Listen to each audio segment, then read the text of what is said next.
کیا آپ نے کبھی رک کر یہ سوچا ہے کہ ہماری حفاظت کون کرتا ہے؟ ہم روز گھر سے نکلتے ہیں، راستے میں بے شمار خطرات ہوتے ہیں، لیکن ہم با حفاظت اپنی منزل تک پہنچ جاتے ہیں۔ کبھی کوئی حادثہ ہونے والا ہوتا ہے لیکن آخری لمحے میں بچاؤ ہو جاتا ہے۔ کبھی کوئی بڑی مصیبت سر پر آ پڑتی ہے اور اچانک حالات بدل جاتے ہیں۔ یہ سب کچھ محض اتفاق نہیں ہوتا، یہ اللہ تعالیٰ کی ایک گہری حکمت کا حصہ ہوتا ہے۔ اللہ نے اس دنیا کو ایک نظام کی تحت چلایا، ایک ایسا نظام جو ہمیں نظر نہیں آتا لیکن ہر وقت ہمارے ساتھ موجود ہوتا ہے۔ اللہ تعالیٰ نے ہر انسان کے لیے کچھ خاص مخلوقات مقرر فرمائی جو اس کی حفاظت پر مامور ہوتی ہیں۔ انہیں موکلات یا خدام کہا جاتا ہے۔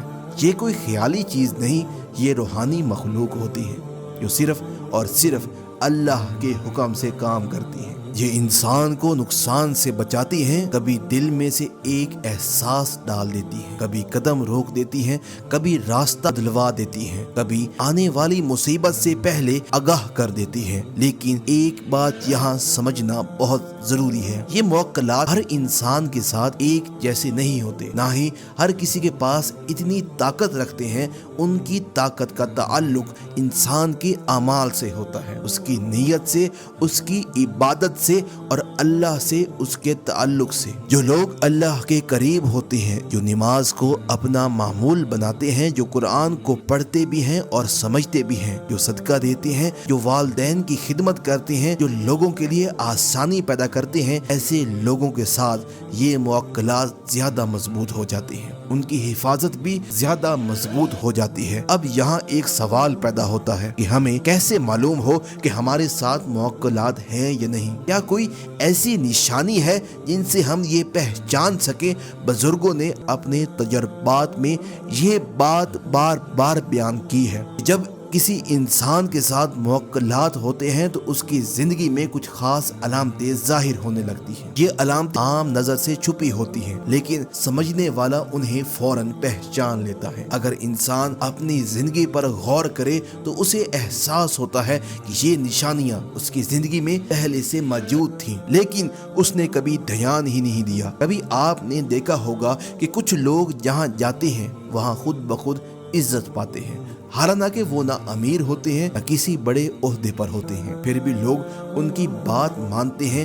یہ کوئی اتفاق نہیں، یہ اللہ کی طرف سے ایک خاص نعمت ہوتی ہے۔ ان کے موکلات ان کے چہرے پر ایک خاص نور ڈال دیتے ہیں، لوگ اس نور کو محسوس کرتے ہیں اور بے اختیار احترام کرنے لگتے ہیں۔ کچھ لوگ کہتے ہیں یہ سب صرف کہانیاں ہیں، لیکن جن لوگوں نے یہ چیزیں اپنی زندگی میں دیکھی ہیں وہ جانتے ہیں کہ یہ محض باتیں نہیں بلکہ حقیقت ہیں۔ بزرگ فرماتے ہیں جب اللہ کسی بندے سے محبت کرتا ہے تو اس کے لیے خاص انتظام فرما دیتا ہے اور موکلات کا ملنا بھی اسی انتظام کا حصہ ہوتا ہے۔ لیکن یہ کوئی آسان راستہ نہیں، یہ عبادت مانگتا ہے، یہ صبر مانگتا ہے، یہ نفس کے خلاف جانا مانگتا ہے اور اللہ پر مکمل بھروسہ مانگتا ہے۔ جو لوگ راتوں کو اٹھ کر تہجد پڑھتے ہیں، جو تنہائی میں اللہ سے بات کرتے ہیں، جو صبح قرآن سے دن کا آغاز کرتے ہیں، جو بھوکوں کو کھانا کھلاتے ہیں،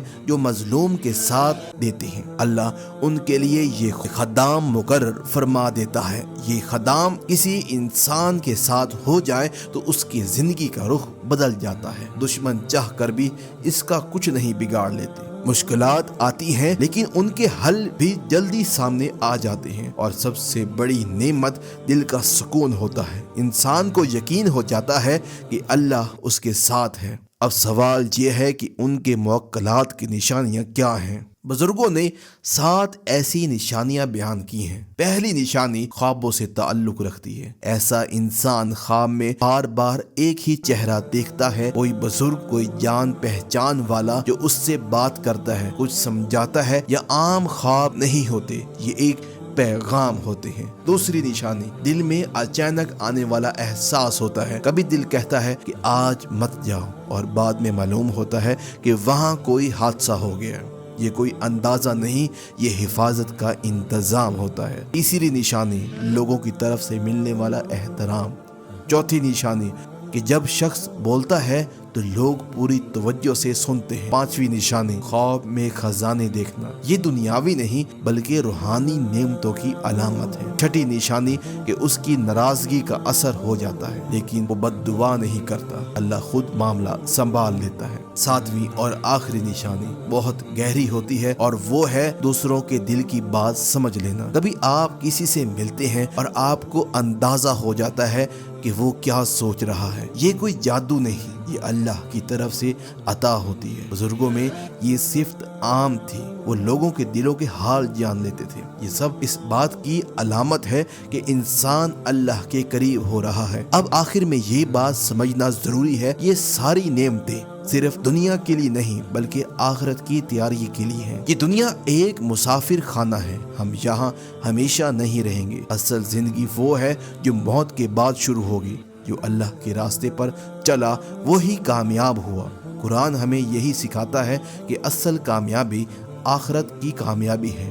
جب انسان اللہ کے لیے جیتا ہے تو اللہ اس کے لیے ہر راستہ آسان کر دیتا ہے، اس کی مدد کے لیے غیب سے انتظام فرماتا ہے، اور یہی انسان کی اصل کامیابی ہے۔ اگر آپ کو ویڈیو پسند آئی ہو تو info@shan کو سبسکرائب کرنا مت بھولیے اور بیل آئیکن پہ کلک ضرور کیجیے گا کیونکہ آنے والی ویڈیو کا نوٹیفیکیشن آپ تک بر وقت پہنچتا رہے۔ اللہ حافظ۔